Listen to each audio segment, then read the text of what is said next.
Welcome to our deep dive today. Yeah. We're going to be talking about this really interesting area called structural equation modeling, Yeah. or SEM. And, it's a way to kind of look at relationships between things, especially when those things are Mm, abstract. You can't really measure them directly with a ruler, like yeah, happiness or trust. exactly. You send over a whole stack of research on this, and there's Yeah. some really fascinating history here, and even some surprises about how SEM is used I today. think so. And to help us unpack all this, we have our expert here, Absolutely. ready to translate all that academic jargon. I'll try my best. It's great to be here. So let's just jump right in. Yeah. One of the books you sent was an introduction to structural equation models, Yeah. and right out of the gate, they talk about the atom, the bit, and the gene. Right. And they present these as like the ultimate examples of what they call latent constructs. Yeah. Can you break that down for us? What is a latent construct? Yeah. So a latent construct is essentially something that exists, but we can't directly observe or directly measure it. So like you said, we can't take a ruler and measure happiness or intelligence. Right. You can't take a ruler and measure an atom or a bit or a gene. Oh. Um, so they're these sort of underlying concepts, but they have a huge explanatory power, even though we can't Yeah. directly observe them. So then in the social sciences where you're often dealing with things like, customer satisfaction or Right. brand loyalty, I guess those would also be considered latent constructs too. Yeah, I mean, absolutely. I think that's a really great example, and that's where SEM Yeah. really comes in. Is it gives us this tool and this language to try to model these relationships, even when we can't Yeah. directly observe these things. Right. And what's interesting too is that people were grappling with this concept long before SEM was even formally a thing. Yeah. You know, The book talks about dog breeding right? in the 19th century Yeah. as like an early example of this. That seems like a stretch. How does that connect? Yeah, it's a great example, actually. I mean, think about what breeders were doing. They were selecting dogs based on things like size, Mm-hmm. temperament, things that they could observe. Yeah. But they were really trying to manipulate these underlying Right. factors Right. that led to those traits. Right. We understand those now as genes. Yeah. But, back in the 19th century, they didn't know what a gene was. Yeah. So really what they were doing is they were manipulating latent variables before they knew what latent variables were. So they were doing SSM Yeah. without the equations. Yeah, without all the fancy math. That's really cool. Yeah. Now, fast forward to like the early 20th century, Right. and you have Sewell Wright, who develops this thing called path analysis. Yeah. How did that lay the groundwork for what we know as S&M today? So path analysis was really this early attempt to visually represent these relationships between variables. So, if you can think of like a diagram Yeah. where you had these different factors Mhm. and you can see how they're potentially Yeah. related to one another. Yeah. And he was primarily focused on genetics at the time. Right. So he was using it to study how genes are passed down through generations. Okay. But what's interesting is that it wasn't just confined to genetics. Yeah. You Seems like economists picked up on it as well. The economists have picked up on this too. Yeah. They saw the potential for analyzing economic data. And so I think this is a really cool example of how these concepts kind of transcend disciplines. Yeah. It's really about modeling relationships between variables no matter what field you're in. And the sources that you sent actually go even further, and they start to distinguish between different types of CMA. Right. So there's this key distinction between partial least squares, or PLS, Mm-hmm. and then covariance-based SEM. Yeah. Can you unpack that a little bit for us? Yeah. So PLS is often used for prediction, Okay. for kind of exploring relationships between variables. Yeah. It tends to be used when the data is a little bit messy, or maybe you have a small sample size. So it's a bit more exploratory in nature, Yeah. but it's also important to be aware of its limitations. The book even cautions against its overuse. Oh, right. Like, Yeah, it can lead to some misleading results if it's not used Yeah. carefully. right. Covariance-based SEM, on the other hand, Mhm. is more about confirming existing theories, Okay. testing specific hypotheses. Mm-hmm. So you can think of it as maybe a little bit more rigorous. Right. Little Right. and Amos are examples of this type of SEM. Yeah. So PLS is more exploratory. Yeah. Covariance-based SEM is more about confirming existing theories. Yeah, that's a good distinction. And the choice of which one you use really depends on your goals Sometimes and the data that you have. it depends on what you're trying to accomplish with the model. Now, speaking of choosing the right tool, the book actually had this really interesting anecdote Oh, yeah. about a dead salmon in an fMRI machine. Yeah. This is one of my favorite. Wait, a dead salmon? Okay, I have to hear this. Yeah, so researchers put a dead salmon in an fMRI machine, Okay. and they showed it images of people in social situations. Okay. And believe it or not, the scan actually showed brain activity in the salmon. What? Yeah, it's a total fluke, of course. Yeah. But it highlights this really crucial point about CMIA. That having good data Right. matters just as much as having a good model. Absolutely. Okay. I mean, the salmon study shows how easy it is to misinterpret data Yeah. if you don't have a solid theoretical foundation. Right. It's a good reminder that Yeah. just blindly applying statistical techniques can lead to these absurd conclusions sometimes. And I think this is particularly relevant for techniques like PLS, which is sometimes used to analyze fMRI data. Yeah. So, the choice of method and careful interpretation of the results is just absolutely paramount. Really emphasizes the need for a solid understanding of SAM and its various applications to make sure you're not getting fooled. You don't want to be fooled by a dead salmon. Now, another point the book tackles is sample size. Yeah. And specifically, they're debunking this rule of 10.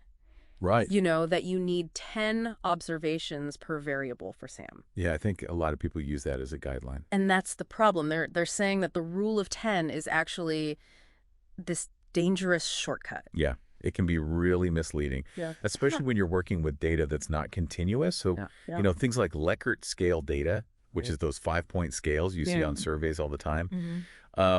In reality, you often need a much larger sample size than that, especially for complex models. Okay. And the book even provides a more accurate way to calculate how many observations you need. Yeah. Those 5-point scales that you see on surveys all the time, they seem pretty straightforward. Yeah. But it sounds like they can really distort data. They can, And lead to misleading results in some. It's because you're forcing people's responses into these very limited categories. Right. And you're assuming that the difference between a 1 and a 2 is the same as the difference between a 4 and a 5. Right. And you're also losing information because people might fall somewhere in between those categories. So even though they're widely used, they can be a bit of a headache. Yeah, it can be tricky When it comes to SIM. Yeah. And this reminds me of another interesting connection that the book makes. They bring up electrodermal response, Oh, yeah. or EDR, Yeah. as a potential way to get better data for SIM. Can you tell us a little bit more about that? So EDR measures changes in skin conductance, Okay. and it's related to emotional arousal. So like lie detectors. Exactly. So you might be familiar with it from lie detectors. Yeah. And the book basically says that EDR could potentially provide this more nuanced and objective measure of people's responses, especially when we're dealing with topics that are sensitive or emotionally charged. So it's like we're tapping into these subconscious reactions. Instead of just relying on those potentially oversimplified, like Aubert scales, we could actually capture those deeper responses. It's a relatively new area of research, but I think it's really fascinating. And that brings us to a final kind of thought-provoking point from this book. Yeah. They really delve into this philosophical question about what a latent variable actually is. Right. What do they say about that? They ask, are we measuring real things with these latent variables? Or are they just kind of shared perceptions or even fantasies? So they use the example of angels, right? Is that a real latent construct? Yeah. Or is it just something that people believe in? Yeah. And it really challenges us to think. It makes you think about the limitations of models. Yeah. And the assumptions that we bring to them. Yeah. I mean, we can use SAM to model relationships between things like belief in angels. Right. But does that make angels real? Right. They also talk about Santa Claus. Yeah. Is that a real latent construct? That's a great point to ponder. It seems like SEM is not just about crunching numbers. It's about understanding the nature of knowledge itself. Yeah. It's pretty deep. It gets very philosophical. Yeah. I'm curious to see where this discussion goes next. Yeah, me too. There's still a Yeah. lot to unpack here. Yeah. I think so. It really makes you think about what we can actually measure, you know? Yeah.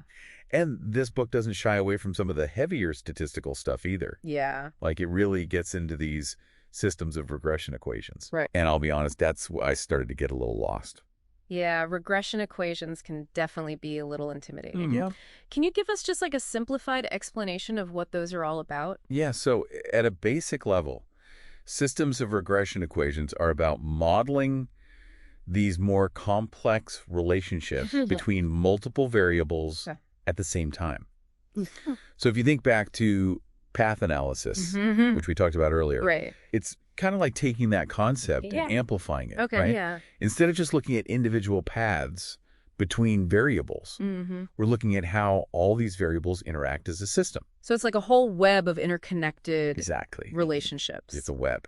And by using these equations, we can start to get a more complete picture of how everything is influencing everything else. Yeah, and it allows us to test these more sophisticated hypotheses Okay. and really grasp those underlying dynamics. The book mentions specific types of regression too, like seemingly unrelated regression Okay. and two-stage least squares. Two-stage least squares. Yeah, have you heard of that one? I have heard of that one. Yeah. That one sounds especially complex. It is a bit more complex, but Yeah. essentially it's a way to deal with this statistical problem called endogeneity. Okay. And endogeneity basically means that sometimes the thing you're using to predict an outcome Yeah. is actually being influenced by that outcome itself. It's kind of a chicken and egg situation. Oh, okay. And it can really mess with your results. Right. So two-stage least squares is a way to kind of untangle that mess and make sure that your estimates are as accurate as possible. So it's like a statistical detective working behind the scenes. Yeah, that's a great way to put it. To make sure the data isn't playing tricks on us. Yeah, we don't want to be tricked by the data. And speaking of things that can trip us up, Yeah. the book goes into a lot of detail about sample size and statistical power. Which seems to be a recurring theme here, that those rules of thumb Yeah, for sample size can be really misleading. they really can be. Yeah. Yeah, and I think a lot of those rules of thumb underestimate how much data you actually need to get these reliable results, especially when we're dealing with these really complex SEM models. Yeah. So the book really stresses the importance of using more rigorous methods like power analysis Okay. to figure out how big your sample size should be. Right. So one of the key takeaways here is just making sure you have enough good quality data. Yeah, I think that's a great takeaway. Garbage in, garbage out right. Exactly. So if you start with bad data, you're not going to get good results. Now, shifting gears a bit, you also shared some research papers with me that dig into specific aspects of SEM. Yeah. And one that I thought was really interesting was about data screening. Oh, yeah, data screening. What's that all about? So data screening is often overlooked, but it's really an essential step to make sure that your analysis is on solid ground. It's kind of like prepping your ingredients before you start cooking. Right. If you have bad ingredients, Right, exactly. no amount of culinary skill can save the dish. Exactly, yeah.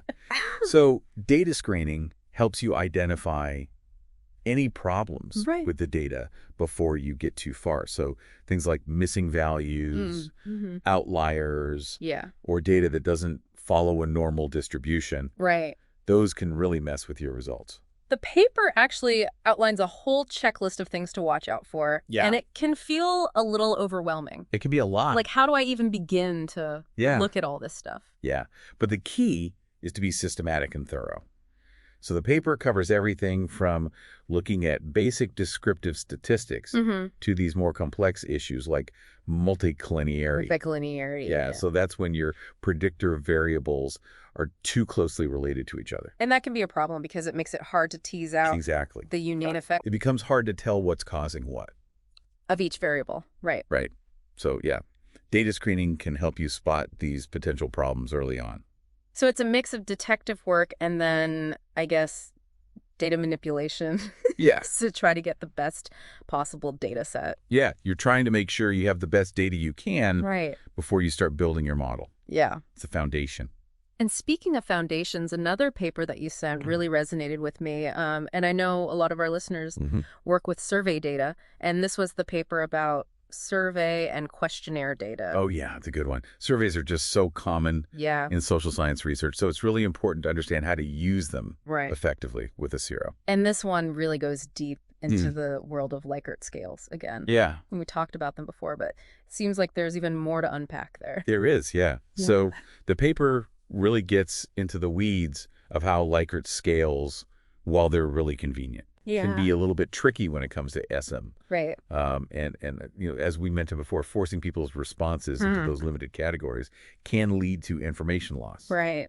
But there are also other subtle ways that these scales can influence your results. Like what? And one thing they talk about is this assumption of normality in SM. Okay. And a lot of statistical analyses, we assume that the data follows a normal distribution, that bell curve. Mm-hmm. But Likert scale data often doesn't fit that. Right. Because it's categorical. So it's like we're assuming that everyone's responses fit this nice, neat pattern. Yeah. When in reality, people's opinions are much more complex and diverse than that. Exactly. So the paper actually explores some alternative methods for dealing with Likert scale data in SEM. Okay. Things like using polychord correlations or Right. non-parametric techniques. It's all about choosing the right tool for the job. And this reminds me of that idea we talked about before about using electrodermal response, or EDR, Right. to potentially get Yeah. more accurate measures for SIM. Yeah. They actually talk about that in this paper too. Right. And they suggest that EDR could provide this more nuanced and perhaps more objective Right. measure of people's responses, Mm. especially when we're dealing with those really sensitive Yeah. or emotionally charged topics. So instead of relying on the Yeah. self-reported Right. like Likert scales, Yeah. we could be capturing those Yeah. gut-level subconscious reactions. Exactly. That's really cool. Yeah, it's really fascinating. Now, this next paper kind of takes us in a slightly different direction. Yeah. It's looking at some of the research context Yeah. and how that influences SIMBR. Right. It's the paper that talks about research structure and paradigm. Yeah, that's a really important point. Yeah. And they make this really strong argument that SIM is not just about the numbers. Right. It's about how you frame your research question and the theory behind it. Right. So you need that solid theoretical foundation. Absolutely. You're not just going on a fishing expedition. Right. You don't want to just be looking for patterns in the data Right. without really understanding what those patterns mean. Yeah, it's not just about crunching numbers. Right. It's about having a clear purpose. Yeah. And this paper also criticizes that tendency in the social sciences to try to model everything like it's physics. Oh, yeah. They call it physics envy. Physics envy. What do we mean by that? Well, I think it's this idea that in physics, Yeah. you have these really elegant equations that can describe Yeah. these very precise relationships. Right. And I think sometimes in the social sciences, Yeah. we try to force our data Right. into these neat equations Yeah. when in reality, human behavior is much more complex Right. and messy than that. Right. And we need to embrace that complexity Yeah. instead of trying to force it into these oversimplified models. Right. And that can actually lead to some misleading results Take care. and even potentially harmful consequences Yeah. if we're not careful. Yeah. It's a great reminder that CheckHam is a really powerful tool, but it needs to be used responsibly and ethically. Now, this next paper takes us in a really interesting direction. Yeah. It's looking at some of those cutting-edge techniques and applications Yeah. of latent variable analysis. Mm-hmm. And it kind of starts by revisiting those genetic pathways All right. that we talked about before, Yeah. but from a network analysis perspective. Right. So instead of just seeing these relationships between genes as these simple linear paths, Yeah. we're now starting to think of them as these complex, Right. interconnected networks. It's like seeing the whole forest instead of just the individual trees. Yeah, exactly. And this network perspective allows us to uncover all sorts of new insights. It does. Yeah. And the paper also highlights the role of latent constructs in neural networks, Oh, interesting. which are becoming really important in fields like machine learning Right. and artificial intelligence. But neural networks are really fascinating because they can learn these complex patterns Right. and make predictions with incredible accuracy. Yeah, but they're often seen as these black boxes. You don't really understand how they're Yeah. doing what they're doing. Exactly. So the paper argues that SEM can actually help us open up that black box Oh, wow. and understand the role of latent variables in these neural networks. So it's like we're using SIM to make sense of Kind of, yeah. how these AI systems are Yeah. making decisions and Yeah. learning. Right. That's really cool. Yeah, and it has huge implications, I think, not only for understanding how these models work, but also for improving them. Right. and making them more transparent and interpretable. And the paper also discusses how those SEM research questions themselves are evolving. What do they mean by that? Well, back in the early days of SciA, Yeah. a lot of research questions were really focused on just path analysis, looking at direct relationships between variables. But as our understanding of these complex systems has grown, so too have our research questions. So we're moving beyond those simple linear paths to consider more sophisticated network models and even dynamic systems where relationships are changing over time. Exactly. And it's really exciting to see how the questions we're asking are driving the methods we use. It's amazing to see how much this field has grown and diversified. It has, yeah. And it seems like this evolution is being driven by all sorts of things, like advances in computing power, the availability of massive data sets, and the development of these new statistical techniques. It's a really dynamic field. And speaking of innovation, one of the most exciting, I think, frontiers in SEM is the use of visualization. Visualization. You mean like using images and graphics to represent the data and the results? Exactly. Right. So visualizations are becoming like the new language of networks. Yeah. And they allow us to see these patterns and connections that would be really hard to see. Yeah.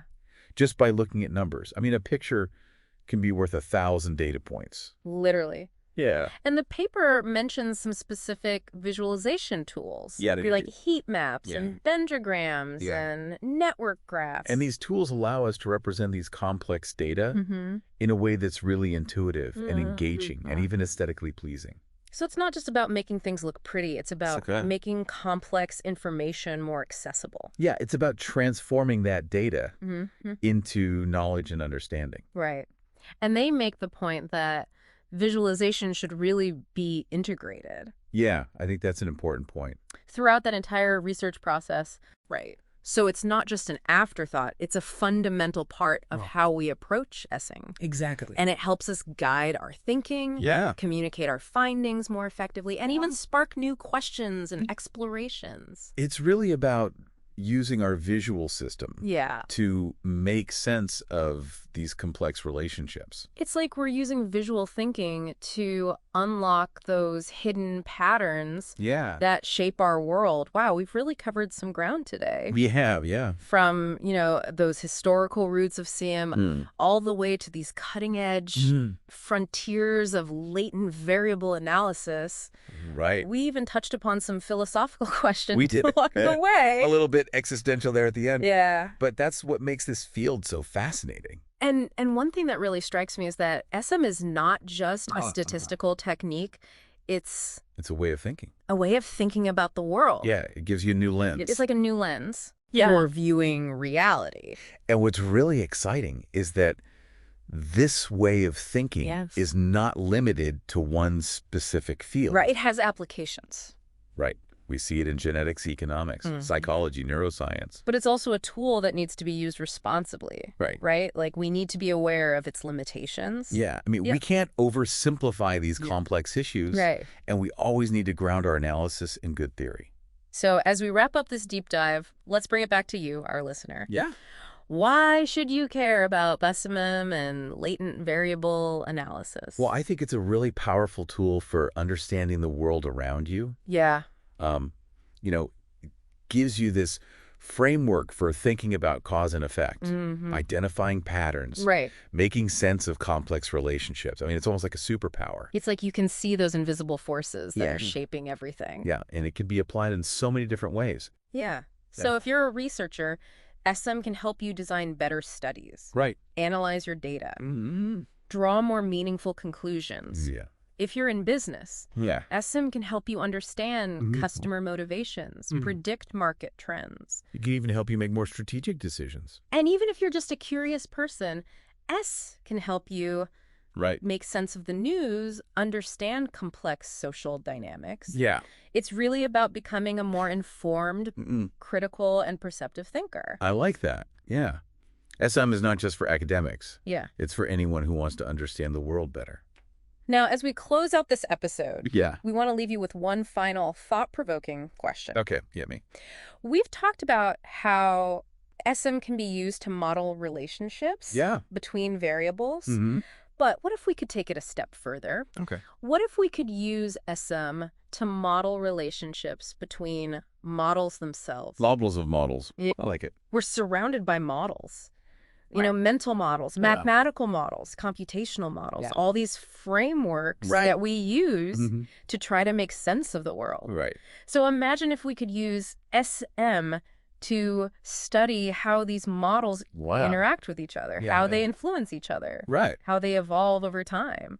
I mean, it's a whole new frontier. We could open up all these new avenues of research. Right. With implications for Yeah. scientific discovery, Mm-hmm. social change, AI.